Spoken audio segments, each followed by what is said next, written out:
কাদিয়ানীদের বিরুদ্ধে বক্তৃতা হবে, সাহাবী বিদ্বেষী নবী বিদ্বেষী যারা নবীদের সমালোচনা করে সাহাবীদের সমালোচনা করে তাদের ইলমি খণ্ডন করা হবে।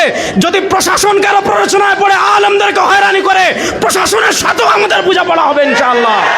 তাওহীদের কিতাব খুলে খুলে আপনাদেরকে দেখাবো বাংলাদেশে অতীতে যত উগ্রবাদী সংগঠন ছিল সবকে এক পাল্লায় তুললে এর চেয়ে ডাবল উগ্রবাদী সংগঠন হলো হিজবুত তাওহীদ।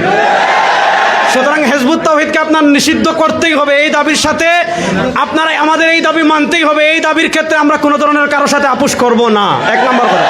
দুই নম্বর, প্রশাসনকে আমি একটা কথা বলবো, হিজবুত তাওহীদ বিভিন্ন মহল্লায় আমরা যেটা দেখেছি, উলামায়ে কেরাম হিজবুত তাওহীদের বিরুদ্ধে যখন বক্তৃতা করেন, হিজবুত তাওহীদের কুফরি আকীদা নিয়ে বক্তৃতা করেন, তখন হিজবুত তাওহীদ যে কাজটা করে প্রশাসনকে টাকা দিয়ে কিনে থানায় মামলা করে স্থানীয় আলেমদেরকে তারা কি করে, স্থানীয় আলেমদেরকে তারা হয়রানি করে।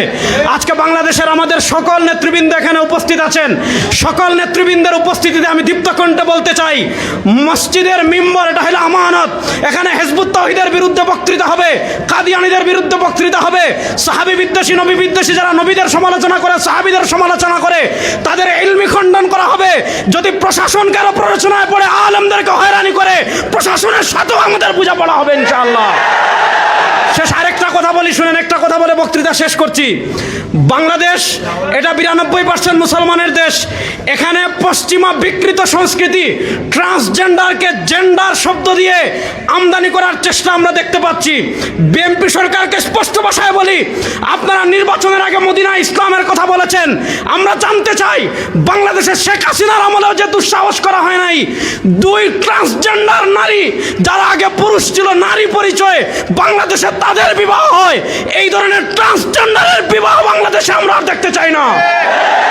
আমাদের মুরব্বীরা আছেন, আমরা স্পষ্ট ভাষায় বলছি, যদি ট্রান্সজেন্ডার ফিতনাকে সমকামিতাকে বাংলাদেশে প্রমোট করার চেষ্টা করা হয়, আমরা আমাদের সর্বোচ্চ দিয়ে এই বিকৃত ট্রান্সজেন্ডারকে প্রতিরোধ করবই করবো ইনশাআল্লাহ।